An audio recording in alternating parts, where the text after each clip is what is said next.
This is the Nubia Z70 Ultra, and it arguably has the best hardware package you can get on a phone at this price point, with it featuring the highest resolution all-screen display on the market right now, where there are zero cutouts and insanely thin bezels. It's powered by the all-new Snapdragon 8 Elite chip with either 12, 16, or 24 gigabytes of RAM. It has UFS 4.0 storage, a massive 6,150 milliamp hour battery, plus an advanced triple camera system, with the main lens on here having a 9-stop variable aperture. Now, taking a look at the design, it's got that modern squared off look to it. Nubia actually sent it out in this Starry Night edition, and it's pretty cool. It kind of makes the phone look like a lighter on the left side, which can be used for ring and vibrate, or you can actually set it to other actions like toggling the flashlight. On the right side, you have a dedicated camera button, which kind of seems to be the trend nowadays, where you can jump straight into the camera by holding it, and then it has a 2-stage press, go with an under-display selfie camera,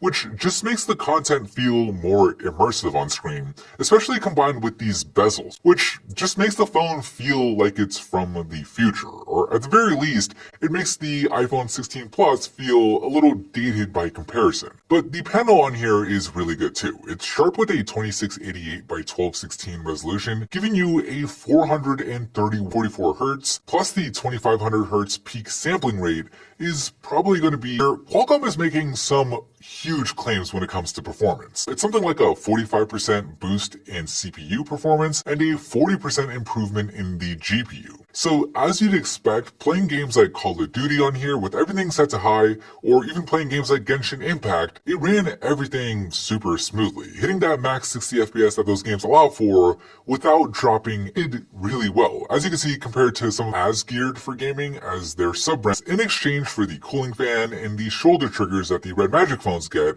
on the Z70 Ultra, you get better water and dust resistance, with it having both an IP68 and an IP69 rating, with that IP69 meaning it can resist super hot and super high pressure water, in addition to being submerged. Plus, you get a much more advanced camera system. So you get a 50 megapixel ultrawide for those super wide shots or your macros, a 64 megapixel telephoto that lets you punch in at around 3.3x with full optical quality, and then a 50 megapixel main lens, which features one of the best variable apertures. For example, in this shot of these Android figures, I really like how it looks at f4 compared to f1.59, since not only are both of the Android figures more in focus, but if you look at the cherry on top of the Cupcake Android, you can see the nice starburst effect on the cherry in addition to what you get on the backlight. Comparing a similar shot to the iPhone 16 Plus, it's kind of the same difference, with the Z70 Ultra just pulling off a more aesthetically pleasing shot in my opinion. With more in focus on 3.3x, it's no contest, with that dedicated camera on the Z70 Ultra just having way more detail. And then in terms of video, you have the option of recording in 4K 120 on both the main and telephoto cameras, or 8K with that main sensor. However, you don't get access to the variable aperture in any of the video modes. In terms of other features, you get 80 watts of fast charge blaster at the top of the phone. The speakers on here are actually